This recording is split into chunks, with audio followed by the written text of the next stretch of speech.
السلام علیکم ورحمۃ اللہ نحمدہ ونصلی علی رسولہ الکریم اما بعد فاعوذ باللہ من الشیطان الرجیم بسم اللہ الرحمن الرحیم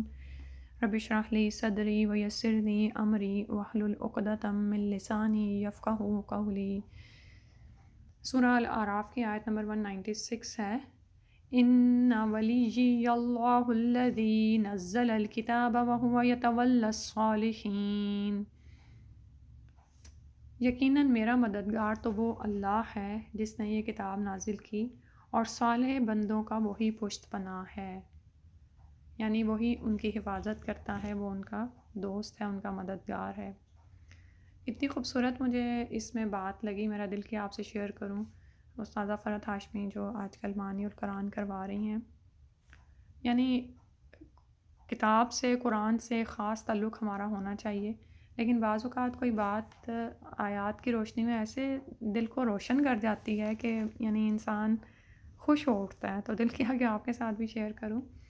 تو جو انہوں نے بتایا وہ یہ تھا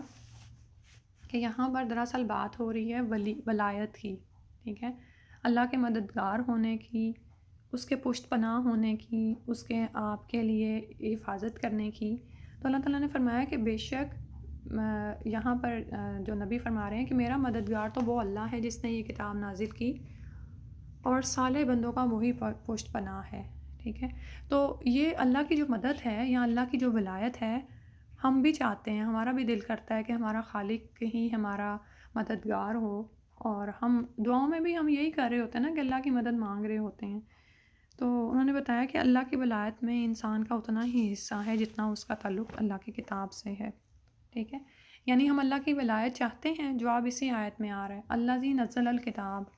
اللہ کی ولایت چاہتے ہو تو پاؤ گے جب اللہ تعالیٰ کی اس کتاب سے جڑ جاؤ گے جو اس نے نازل فرمائی ہے، اور وہ نیکوکاروں کا مددگار ہے، وہ ان کو پروٹیکٹ کرتا ہے، وہی ان کا پشت پناہ ہے، ٹھیک ہے۔ تو دیکھنا ہے کہ ہمارا اللہ کی کتاب سے کیسا تعلق ہے، جتنا تعلق ہوگا اتنی ہی اللہ کی ولایت پاؤ گے، اتنا ہی اللہ تعالیٰ کی مدد پاؤ گے، وہ تمہارا پشت پناہ ہوگا، اور اللہ سے تعلق پیدا کرنے کا یہ وہ واحد ذریعہ ہے جو یعنی زمین و آسمان کے درمیان ہی ایک رسی ہے جس کو آپ اگر تھامے رکھو گے تو گمراہ نہیں ہوگے اور اللہ سے تعلق قائم رہے گا، ٹھیک ہے۔ یعنی ذہن میں خیال ہی پیدا ہوتا ہے کہ کائنات میں جو اللہ تعالیٰ کی بے شمار تخلیقات ہیں وہ بھی تو اللہ ہی کی پیدا کرتا ہے، اور ان سے بھی تو ہم اللہ ہی کو پاتے ہیں۔ تو لیکن اس کائنات سے اللہ تک پہنچنا یا بنانے والے تک کو سمجھنا تو نان مسلم بھی سمجھ لیتے ہیں، ٹھیک ہے۔ یعنی آپ یہ دیکھیں کہ سائنس میں جتنی ترقی ہو رہی ہے، اور یعنی جیسے لوگ آگے بڑھ رہے ہیں، تو ظاہر ہے وہ بہت سے لوگ ایک خالق کے ہونے پر تو ایمان لے آتے ہیں، اور پھر وہ یہ بھی مانتے ہیں کہ ضرور کہیں کوئی نہ کوئی سپریم پاور ہے، لیکن وہ کون ہے، وہ کیسا ہے، اس کے کیا اسماء ہیں، اس کی کیا صفات ہیں، اس کے کیا افعال ہیں،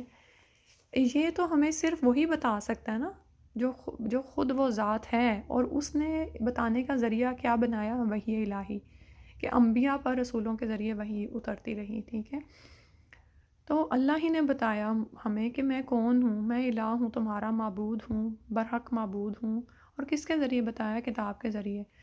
تو نان مسلم تو اس ولایت کو کیسے پائیں گے جبکہ وہ تو اس وحی پر ایمان ہی نہیں لاتے، وہ کائنات کو تو دیکھتے ہیں اور سمجھ جاتے ہیں کہ چلو اس کو کسی ایک اللہ نے پیدا کیا ہے، اور جیسے ہے کہ مربوط نظام چل رہا ہے، یہ کسی ایک ہی گاڈ نے سب کچھ بنایا ہے، لیکن جب تک وہ وحی پر ایمان نہیں لائیں گے وہ کیسے پہچانیں گے کہ وہ اللہ کون ہے، ٹھیک ہے۔ تو یہ مسلمان ہی کر سکتا ہے نا۔ تو اللہ تعالیٰ نے ہمیں کتنی بڑی نعمت دی کہ ہمیں مسلمان پیدا کیا، اور پھر ہمیں یہ کتاب دے دی کہ جوں آپ کا دل بے چین ہو، آپ اس کتاب سے جڑتے جائیں اور اپنے خالق سے جڑتے جائیں۔ تو یعنی اتنی خوبصورت بات مجھے لگی کہ اللہ کی ولایت میں انسان کا اتنا ہی حصہ ہے جتنا اس کا تعلق اللہ کی کتاب سے ہے، ٹھیک ہے۔ تو اللہ تعالیٰ سے دعا ہے کہ ہمارا اس شہر الرمضان میں قرآن سے تعلق ایسا مضبوط ہو، اس کو پڑھیں، سمجھیں، سیکھیں، سکھائیں، اس کو اپنی زندگیوں میں شامل کریں، اس کو اپنے دل میں اتاریں، اور اپنی زندگیوں کو اس سے منور کر لیں، اور اللہ تعالیٰ ہماری آخرت کو بھی منور فرما دیں، آمین یا رب العالمین۔ سبحانک اللہم و بحمدک، نشہد ان لا الہ الا انت، استغفرک و اتوب الیک۔ السلام علیکم و رحمۃ اللہ۔